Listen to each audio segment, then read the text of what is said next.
If you're like me, your favorite tech and tools have a unique difference, something that makes them stand out from the rest. So to help you when shopping for yourself or for someone else, today I'm going to share with you the good, what could be improved, and the standout feature of my favorite tech and tools plus EDC that's mostly under $100 with a few that are $500 because I really wanted to show you them. Now, rule number one is for you. Don't buy anything from today's video unless you need it. I don't want to fuel consumerism, so save your money and save the planet. Rule number two is for me. No actively sponsored products. I may have been sent something in the past, but I've fulfilled all of my contractual obligations. So instead of selling it for cash, I've kept it to use because that's one of my favorite things. Instead, there'll be a sponsor segment for a service later, so I can still pay my bills. So let's kick it off with this, my $60 smartwatch.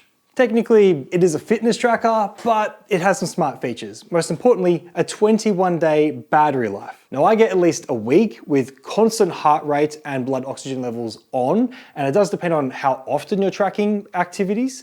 But there are smart features like phone notifications, silencing calls, media controls, and remote camera shutter. I swapped the stock rubber band for a Velcro breathable elastic band. The only improvement would be that sometimes I'll twist to wake or tap the screen and nothing displays. It's about 30 seconds and then it will eventually come back alive. It's rare, probably once a month, but it does happen. Now, the standout feature is going to be the built-in flashlight. This sets the 1200 nit display to max brightness so I can walk around at night with a night light and dodge the dog's toys. This is the Mi SmartBand 9 global version, so it has multiple languages, with 3 months wear and tear at $60. So I don't have to worry about scratching an expensive smartwatch when building stuff. Now, next up is my soldering iron. This thing has USB-C power delivery and quick charging 3 support, so I can plug it into a power bank or into a wall charger. With 30 watts max power draw, it heats to 300 degrees in 8 seconds and tops out at 400 degrees. You can plug it into a computer and customize parameters like temperature presets or even modify the open source firmware to do what you want. Improvements, I don't really have one. Like, it could technically get hotter, but the standout feature, being able to, compared to my original soldering iron, unplug and disconnect the tip to fold down into a small compact size, is just so freaking cool. This is my Miniware TS80P that my wife got me for Christmas 2 years ago, and it's $80. Now, I did tell her to buy me this specific model, but last year she got me a body kit front lip for my 350Z as a surprise. Like, I didn't know. So shout out to my wife, Charles. I did not expect car parts for Christmas. Now we're back in the studio for some tech organizing. This thing has a bunch of pockets, and you've got to keep your tech organized even if it's been demoted to a drink coaster. This thing fits my pencil case and a pair of headphones or a Nintendo Switch. Side note, you can rehouse your Joy-Cons to be a different color. Transparent is my favorite, obviously, so I've done a retro colorway. It's a fun mod. The improvement would be, although it's got a weather-resistant outer, the zipper is not. And the standout feature has to be the 180-degree origami opening. It's easy to see everything and use the elastic straps. This is the Innertech Electronics Organizer. It's 1 year old and $32. Whew, all right, EDC, everyday carry. My phone case. Originally I bought the bike mount so I could have my phone and my handlebars, but then they started sending me everything else. I've got the car mount, the desk mount, the bar mount, which you could use in like a pram, tripod mount, and a ring stand, which you can use to watch videos and just not drop your phone. The improvement I was gonna say is to have a larger cutout for the camera section because it just sits on my camera lens protectors. But then I noticed that Spigen have secretly updated their design for the Pixel phones, and it's now a smaller, only around the camera section protector. So that's no longer an issue. So I would say that the ring stand hinge, being friction fit, does wear out after about a year. So you need to kind of replace it to ensure that it's working for a stand. No issues with any of the other accessories. And the standout feature is the Mag ring adds Apple MagSafe compatibility to an Android phone. The Quad Lock Pixel 8 Pro Mag case is at $50, then you get the accessories. They do make them for Samsung phones, as well as some Huawei and iPhones. It's as old as the phone, so the wear and tear is about 1 year. Next up is my keys, or specifically this key organizer. It's teeny. It's meant to stop your keys from jingling, but most importantly, unlike other organizers, it doesn't fold out to double the length, because when I'd be driving, other organizers would fold out and then be like touching my leg. It's super annoying. I've got no negatives. This is 2 years old. It's the Key Smart Mini and 20 bucks. Quick reminder, don't post photos of your keys online. People can clone them and 3D print them. Now, the next one on the EDC is nice and simple, slim wallet. We've got 3 cards on each side that can be easily slid out. And one side has a pocket made for a tile tracker that you can't accidentally slide out with your thumb.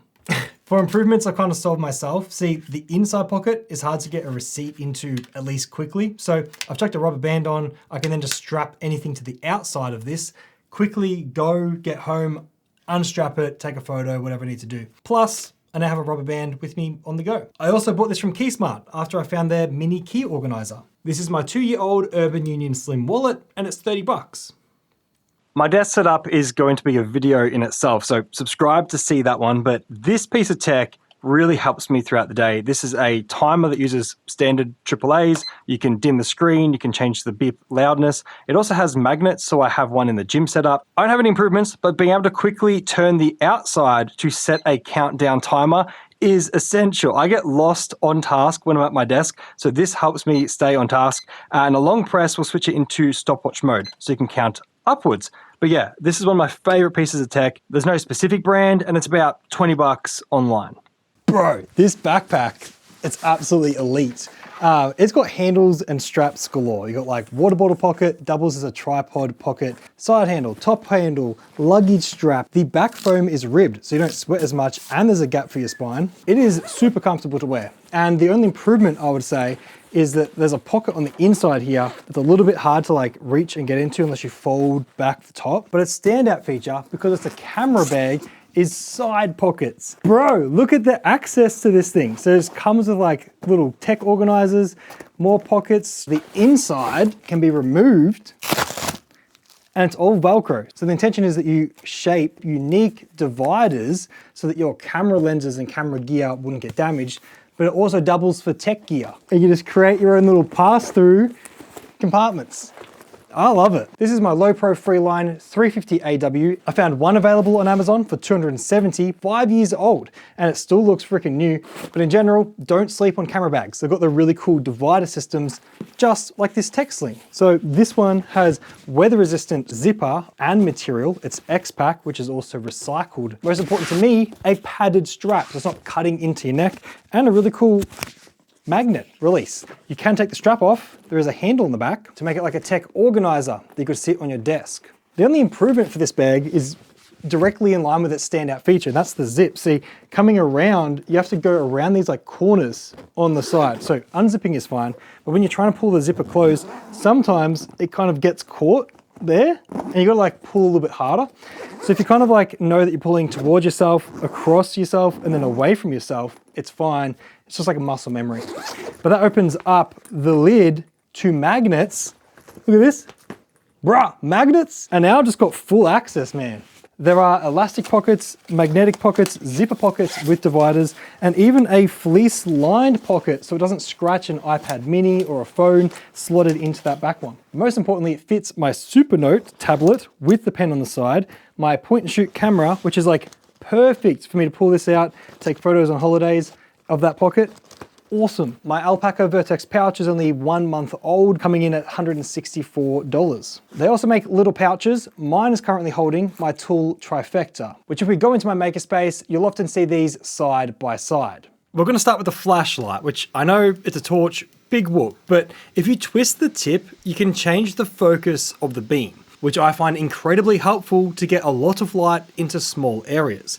For improvement, the battery looks like a standard AAA, but it's actually a 3.7 volt lithium ion battery. So when it goes flat, I can't just swap it out. However, the standout feature is a micro USB port built into the battery for recharging. This led me to find other batteries like this 9 volt with USB-C charging, which I showed you in my previous tech charging tips vid.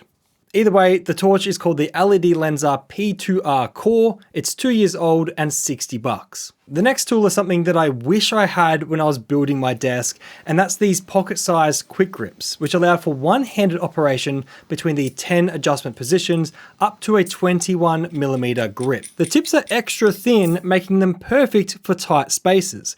The improvement would be that there's a fair bit of play for the price, but the standout far outweighs that with this parallel jaw mechanism.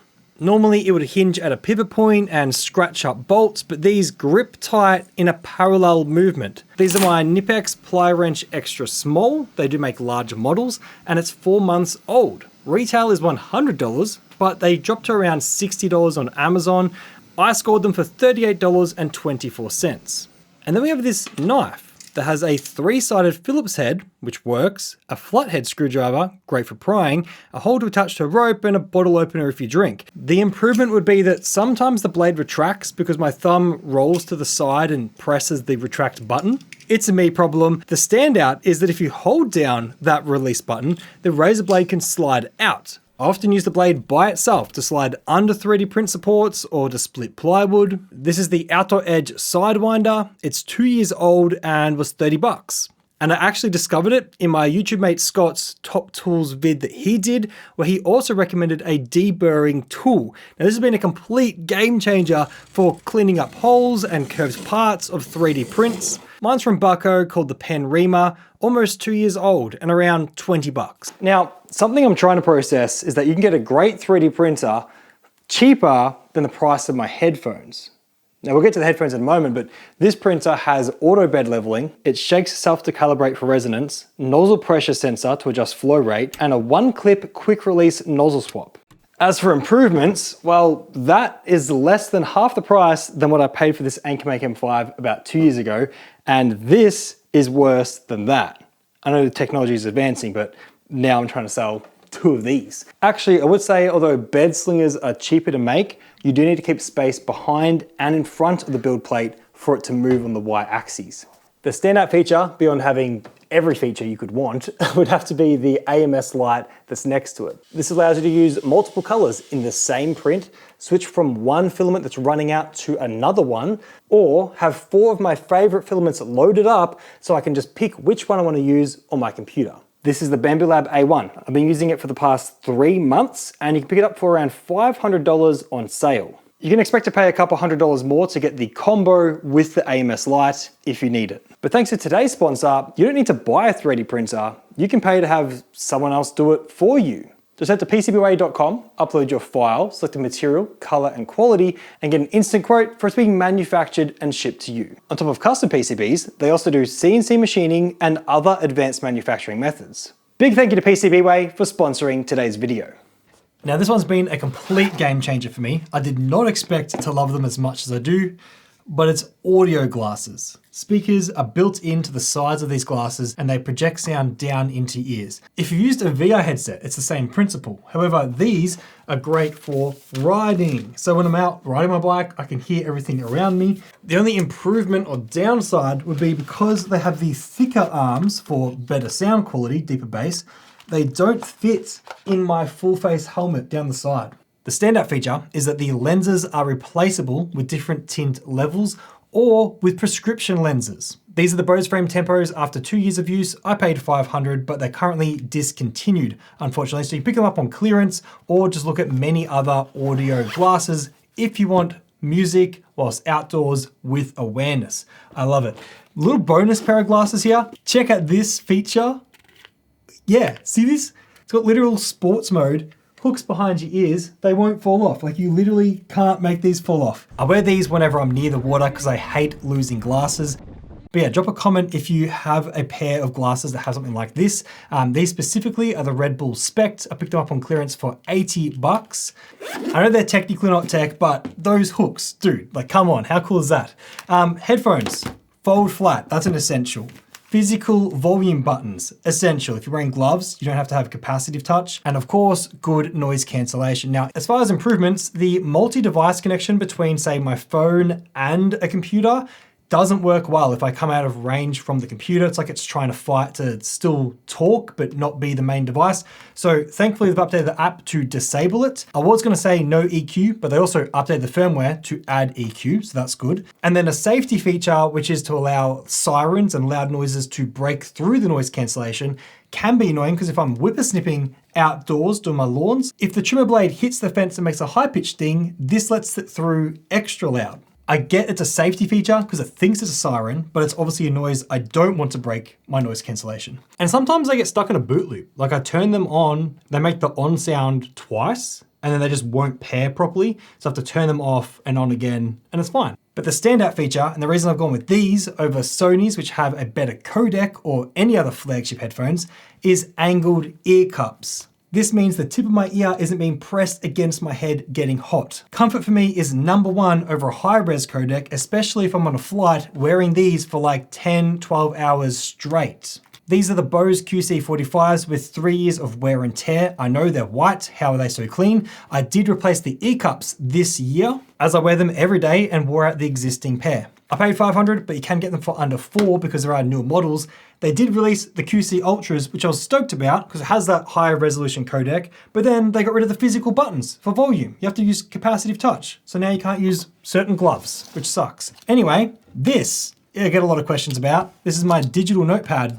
It's a heavily skinned Android tablet that is distraction-free. The only third-party app in the App Store is Kindle, but you can sideload your own. It also doesn't need the internet. You can do updates via USB keys. And as you may have guessed, it has a black and white e-ink display. I love that it's mistake-free, so I can undo and erase what I'm writing. I can also move, scale, copy, and paste selections, and it has a textured surface to emulate writing on paper.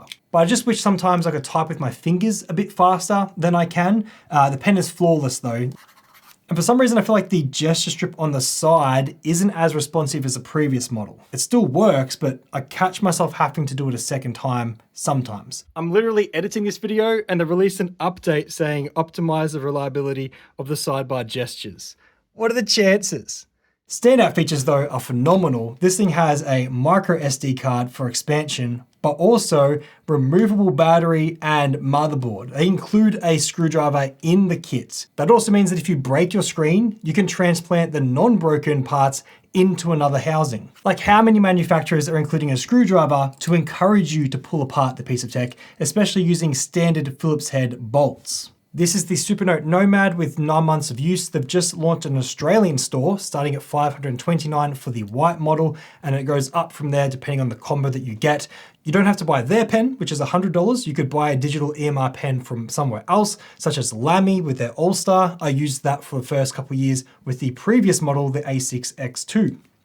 Yes, an iPad can do more. Yes, a $150 Android tablet can do more, but this is intentionally restricted. There's no distractions, no notifications, no ads. You can only write notes, edit documents, and read books.